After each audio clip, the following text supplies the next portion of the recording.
Comment déterminer le débit d'eau d'une pompe à chaleur? C'est ce que nous allons voir dans cette vidéo. Donc déterminer un débit d'eau sur un échangeur thermique, c'est pour avoir le débit d'une pompe à chaleur, d'une chaudière. Donc il faut connaître la puissance. Là on voit la puissance, il y a une formule. C'est à peu près la même formule qu'on a vue pour la puissance d'une pompe à chaleur. La formule c'était P est égal à QV fois 1,16 fois delta T. Donc là, on l'a modifié pour ceux à qui ça pose des problèmes.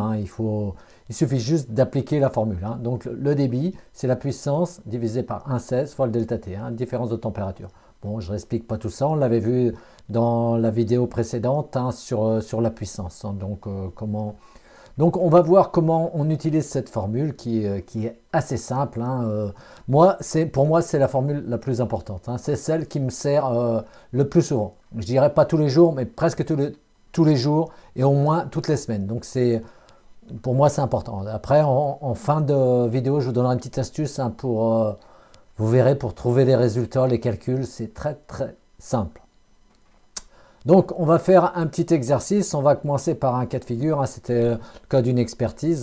Donc, je reprends les mêmes schémas qu'on avait vus la dernière fois dans la puissance de la pompe à chaleur. Donc, une pompe à chaleur RO, un ballon tampon, hop, une tuyauterie de départ, un retour. Voilà. Donc, comment on pourrait trouver le débit en fonction de la puissance? Donc, ça, c'est le constructeur qui donne la puissance. Pour une pompe à chaleur RO à plus 7 degrés. Donc là, on a 8 kW à plus 7. Un régime d'eau de la PAC 55-50, c'est-à-dire 55 en départ et 50 en retour, c'est son régime d'eau. Donc ça fait 55 moins 50, un delta T de 50 degrés. Donc après, il suffit, on n'a plus qu'à appliquer la formule. Donc on retrouve le QV est égal à 8000 divisé par 1,16 multiplié par 5. Et donc ça nous donne un résultat de 1379 litres par heure. Donc en fin de compte, le débit pour assurer ce delta T de 5, il faut à peu près qu'il soit à peu près à 1,4 m3 par heure. Donc c'est pas évident de lire à 20 litres près le débit, c'est pas évident. Donc voilà, et ça, avec ça, on va pouvoir déterminer s'il y a besoin d'une pompe, la pompe, le diamètre de tuyauterie, le pot à bout. On pourra déterminer avec le débit plein de choses. Et vous verrez, vous vous rendrez compte dans une prochaine vidéo que pour déterminer le diamètre, on a besoin de ce débit. Mais effectivement, d'abord, on fait le débit en fonction de la puissance et après, on a le débit et on choisit le diamètre de tuyauterie. Et moi, c'est un cas de figure que je rencontre très très souvent dans les expertises. C'est que les diamètres de tuyauterie sont souvent trop petits. Donc, je trouve ça un peu dommage parce que très rapidement, en répétant l'exercice quelques fois, on arrive à trouver très facilement la solution, le débit. Donc on va passer à l'exercice numéro 2, toujours dans le cas d'une expertise, toujours le même problème. J'avais eu des diamètres de tuyauterie trop petits et donc on va voir comment calculer les diamètres de tuyauterie pour cette installation. Donc c'était une pompe à chaleur OO. Bon, il n'y a pas toute l'installation parce qu'elle était un peu complexe, j'ai enlevé des choses. Le but, c'est d'essayer de voir qu'est-ce qui rentre, qu'est-ce qui sort. On ne va pas prendre toute l'installation en complet. Donc, il y a une pompe à chaleur OO là, avec le condenseur qui fait la partie chaud, l'évaporateur, la partie froide. Donc, on a une puissance pour le condenseur, une puissance en chaud de 18 kW. On a un delta T de 5, c'est un régime 55-50 degrés sur cette pompe à chaleur. La puissance froid, partie évaporateur, 14 kW, et un delta T de 4 degrés Celsius. Ça, c'est pour en géothermie, pour les capteurs verticaux et horizontaux. Le delta T, il est de 4 degrés Celsius.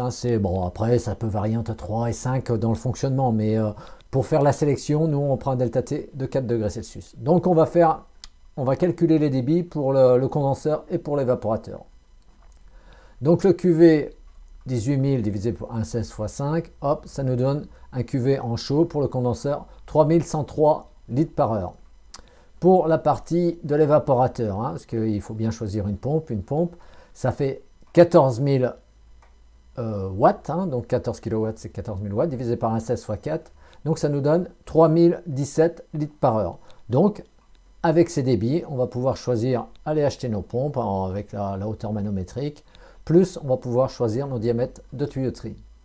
Donc voilà, Donc vous voyez que c'est très simple et je trouve ça dommage, moi, que je retrouve encore beaucoup d'erreurs sur les débits, hein, et, parce que une fois qu'on sait le faire, c'est très simple. Et je vais vous donner une petite astuce, hein, pour calculer très rapidement ce débit.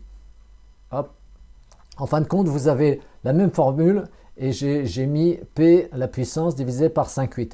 Pourquoi 5,8? En fin de compte, sur les basses températures, les régimes d'eau des pompes à chaleur 55-50 degrés, le delta T, c'est toujours, vous voyez bien que c'est 5 degrés. Donc la majorité des pompes à chaleur, c'est plutôt des basses températures qui sont installées. Donc le 5,8, 1,16 x 5, ça fait 5,8.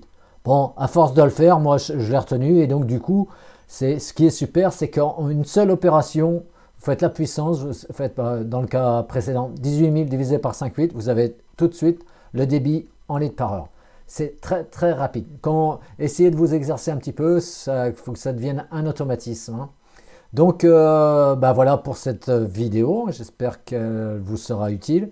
Et puis je vous dis à très bientôt, on verra la prochaine fois, je vous donnerai un abac, on calculera le débit, et des abacs pour le PER, le multicouche, le cuivre, l'acier, tout ça. Vous faites une opération, vous avez le débit, choisissez votre diamètre et vous n'aurez aucun souci, pas de souci de problème de perte de charge, diamètre trop petit, ça fonctionnera bien.